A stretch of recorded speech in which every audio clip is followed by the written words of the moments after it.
According to information released by Invictus Enery via its website, Mukuyu contains the largest undrilled structure in onshore Africa. The company has now spent over $16 million so far and has announced it will start drilling for oil and gas as early as September this year. It has contracted Polish headquartered firm Exala Drilling to undertake the exploration. To get the rig on location here took probably 8 to 10 weeks to rig up to where we are now. We're just waiting on final parts before we start drilling. To actually drill the well, we're anticipating will take about 8 weeks, and then we'll do our wireline logging, which will take 4 or 5 days, and then we'll suspend the well if it's successful and shift off the rig to the other location, which will probably take us 3 weeks to do that. Exala intends to drill up to 3.5 kilometers deep at this Mukuyu 1 site at a cost of $16 million before moving to the second planned test well. We start off with a surface hole which is 26 inches. We'll only drill that shallow to about 65 meters. We'll then drill a 17.5 inch hole to a depth of around about 600 meters. We'll then set 13 3/8 casing.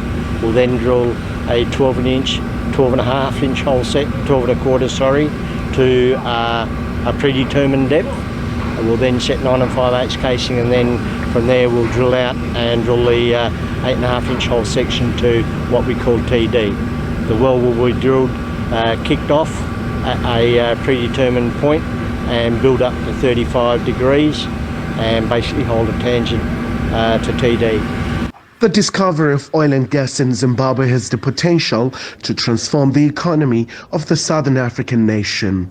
Zimbabwe stands to receive the greatest share of the project's output under a production agreement still being finalized. We envisage that the government of Zimbabwe will have no less than around 55 to 60% of the benefit coming from this project, which will be enshrined and entrenched in the production sharing agreement. So that's number one. The biggest beneficiary is the people of Zimbabwe through their government, through the revenues that they will be collecting. The second beneficiary are, of course, the shareholders, the investors who are taking a risk in running this project and operating it. So that is without any doubt the second batch of beneficiaries. The third one I should mention, as I was saying earlier on, the pension funds of Zimbabwe are invested in this project.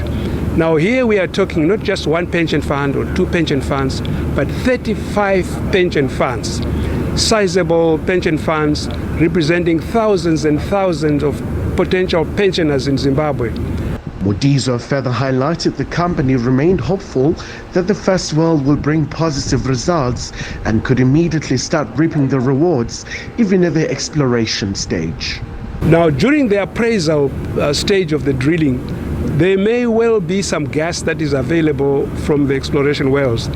The thinking at this stage is to capture that gas so that it can be. We don't have the luxury in Zimbabwe because of the energy deficiency that we face. We don't have the luxury of flaring that gas and burning it off into the skies. If we can capture it somehow and bring it into use, we will do that. But the big payoff, the big benefit from the exploration will come after the appraisal stage.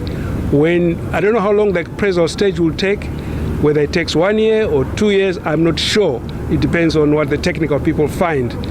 Invictus Enery has been prospecting for oil and gas deposits for the past 4 years in the Zambezi basin, and in March this year it's reached an agreement with Zimbabwe's government to increase the exploration license area by 7-fold to cover an area that's almost 700,000 hectares. Khumalo, SABC News.